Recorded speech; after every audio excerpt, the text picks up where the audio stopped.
Nos vídeos anteriores desta série Como o Bitcoin funciona, eu expliquei em detalhes o processo dos hard forks e dos soft forks que ocorrem na rede do Bitcoin. E tem-se que eles são uma forma de ajuste que naturalmente ocorre, mas que não é a única, pois neste vídeo eu irei falar sobre o ajuste de dificuldade de mineração, a fim de mostrar como que ele evita a famosa espiral da morte do Bitcoin.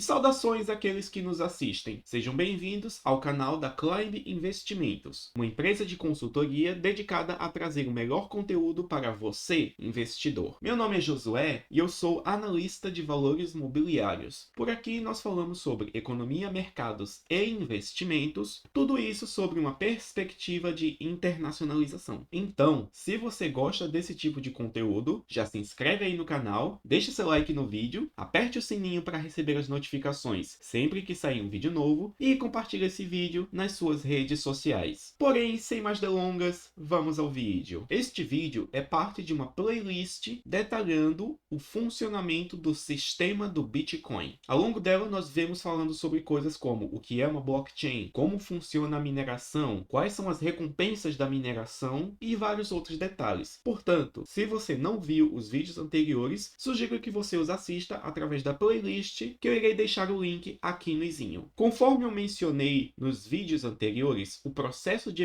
mineração é uma coisa fundamental que mantém o sistema do Bitcoin funcionando. É através desse processo no qual computadores gastam a sua força computacional para resolver a prova de trabalho e, com isso, ordenar as transações, tudo isso dentro de um ambiente de consenso descentralizado e distribuído. Todavia, a mineração funcionar depende que pessoas voluntariamente disponibilizem os seus computadores para trabalhar a favor da rede a fim de serem recompensados através da emissão de novos bitcoins. Dessa forma, os mineradores eles ganham um interesse econômico em trabalhar a favor da rede, pois sempre que um minerador resolve com sucesso a prova de trabalho, ordena as transações e cria um novo bloco que será adicionado ao blockchain, tem-se que esse minerador recebe duas fontes de remuneração. Ele recebe a recompensa de novos bitcoins criados e ele recebe também as taxas de transação que foram pagas pelos usuários. No entanto, a mineração possui custos, tanto o custo de equipamento para comprar as máquinas que irão trabalhar a fim de resolver a complexa charada criptográfica, que é a prova de trabalho, e além de tudo isso, também existe o custo da eletricidade para manter esses equipamentos todos ligados. E é por causa disso que nos primórdios do sistema acreditava-se que o Bitcoin poderia passar por um processo de espiral da morte. E como que essa espiral da morte poderia acontecer? O que ocorre é que o que guia os mineradores é a rentabilidade da operação, ou seja, se os mineradores conseguem comprar os equipamentos, gastar a eletricidade, resolver a prova de trabalho, coletar as taxas de bitcoins e após tudo isso eles têm que vender esses bitcoins para pagar os seus custos e ainda terem um lucro que justifique todo esse processo em primeiro lugar. E é daí onde vem a possibilidade de uma espiral da morte, pois se o preço do Bitcoin cair demais, então a rentabilidade da operação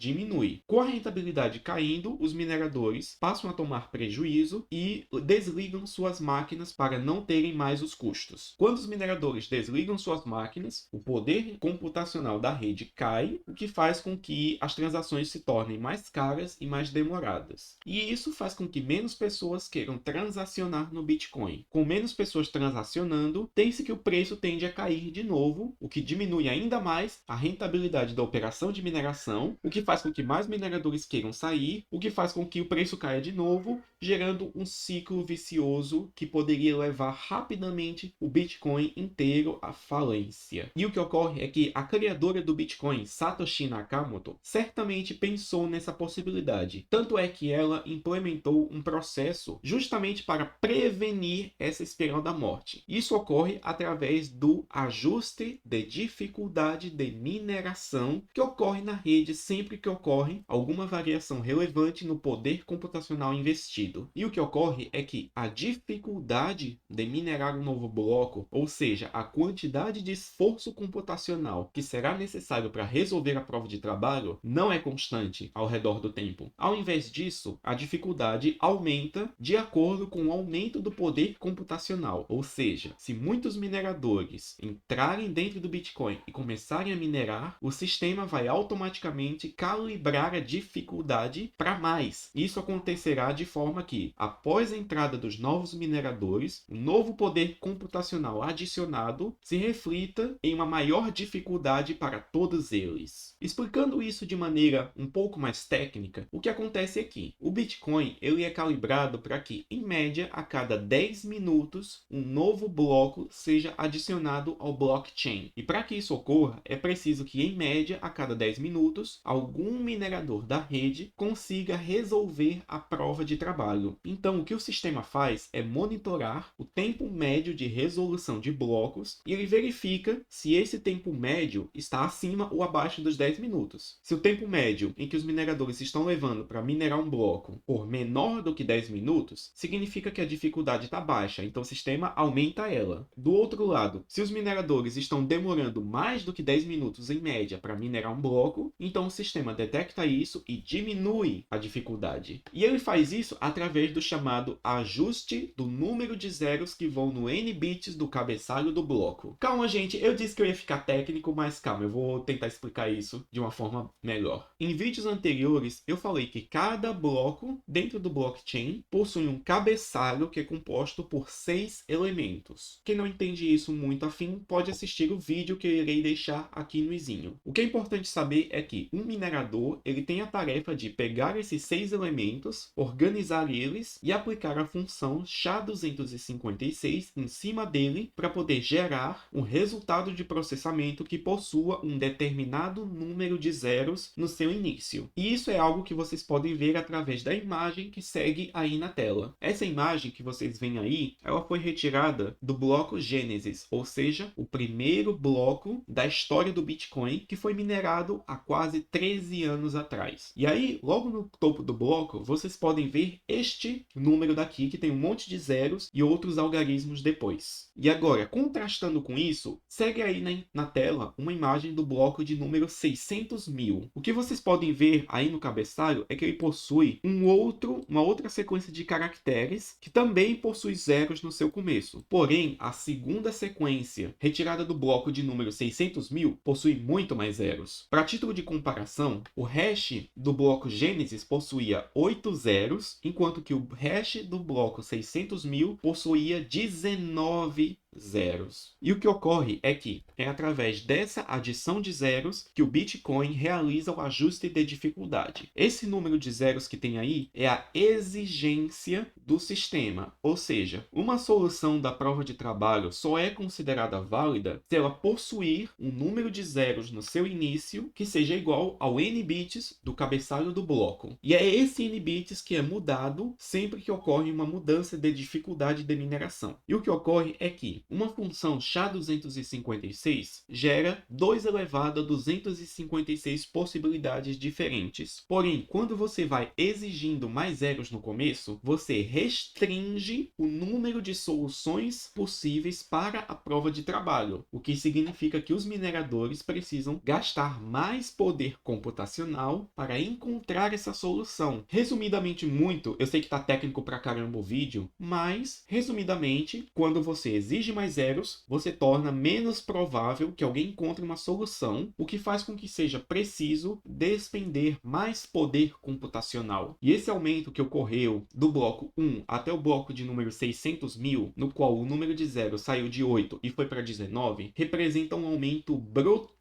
da dificuldade de mineração. Apenas para dar algumas definições, com apenas 8 zeros, um simples celular seria capaz de minerar um bloco. Porém, de lá para cá, a dificuldade foi aumentando tanto devido a mineradores entrando, que atualmente para você minerar Bitcoin de forma séria, você precisa de computadores extremamente poderosos. E uma boa forma de medir a força computacional investida no Bitcoin é através de uma métrica chamada de hash rate. E o hash rate, ele consiste no número de tentativas por segundo que todos os mineradores da rede fazem de tentar resolver a prova de trabalho. E a fim de mostrar essa métrica, segue aí na tela um gráfico explicativo. No momento em que esta imagem foi gravada, o poder computacional do Bitcoin era de 151,81 exahashes, o que significa que o sistema como um todo, ou seja, todos os mineradores coletivamente, fazem 151 quintilhões de tentativas de resolução da prova de trabalho a cada segundo. Esse é o nível de dificuldade do Bitcoin. E para título de comparação, enquanto que essa imagem mostra um hash rate de 151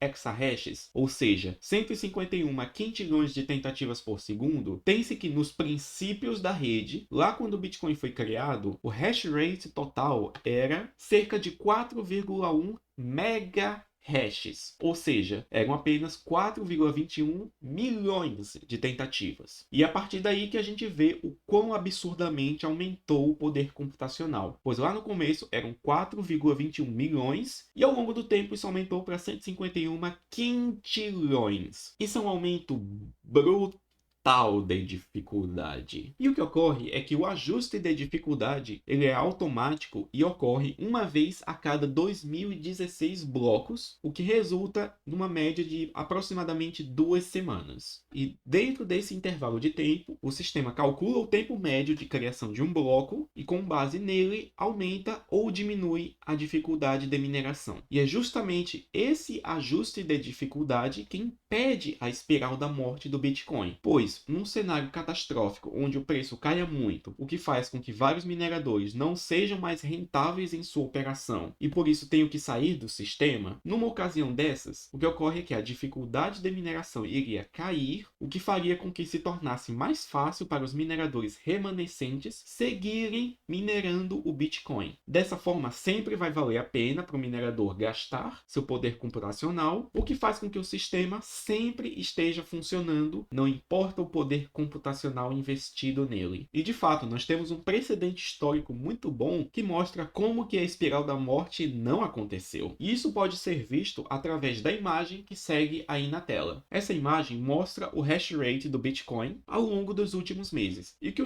o que se observa é que o hash rate vinha subindo de maneira quase que contínua, até que em um determinado ponto, em maio de 2021, ele simplesmente despencou. Nessa data, o hash rate chegou a atingir a máxima de 180,6 exahashes. E após isso, num período de cerca de um mês, o hash rate caiu para apenas 84,79, ou seja, ele caiu mais de 50% em menos de um mês. E qual a explicação para um evento tão trágico assim? Simples, é porque nesse período foi quando o governo chinês buscou banir os mineradores de dentro do seu território. E o que ocorre é que lá naquela época, estimava-se que cerca de 60% de todos os mineradores do Bitcoin estavam na China, muito porque lá supostamente o custo da eletricidade era bem barato. E mesmo numa situação em que o Bitcoin perdeu mais de 50% de todo o seu poder investido num espaço muito curto de tempo, pense que o Bitcoin ainda assim não morreu. E o que ocorre é que, conforme eu expliquei ao longo do vídeo, sempre que o hash rate cai, a dificuldade de mineração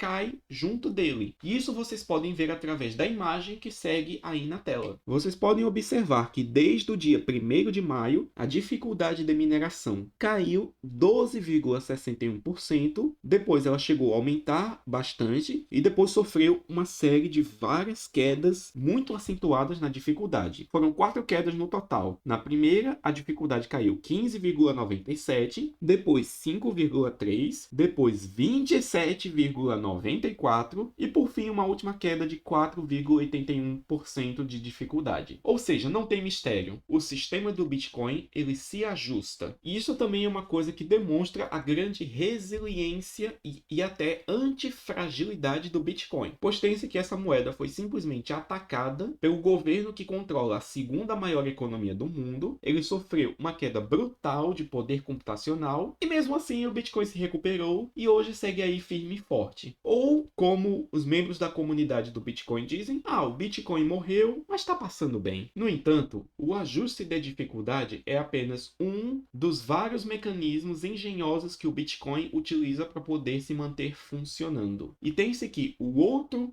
O mecanismo necessário é a restrição da sua oferta para um máximo de 21 milhões de unidades. E isso é possível devido ao mecanismo conhecido como halving, que será o assunto do próximo vídeo. Vejo vocês lá.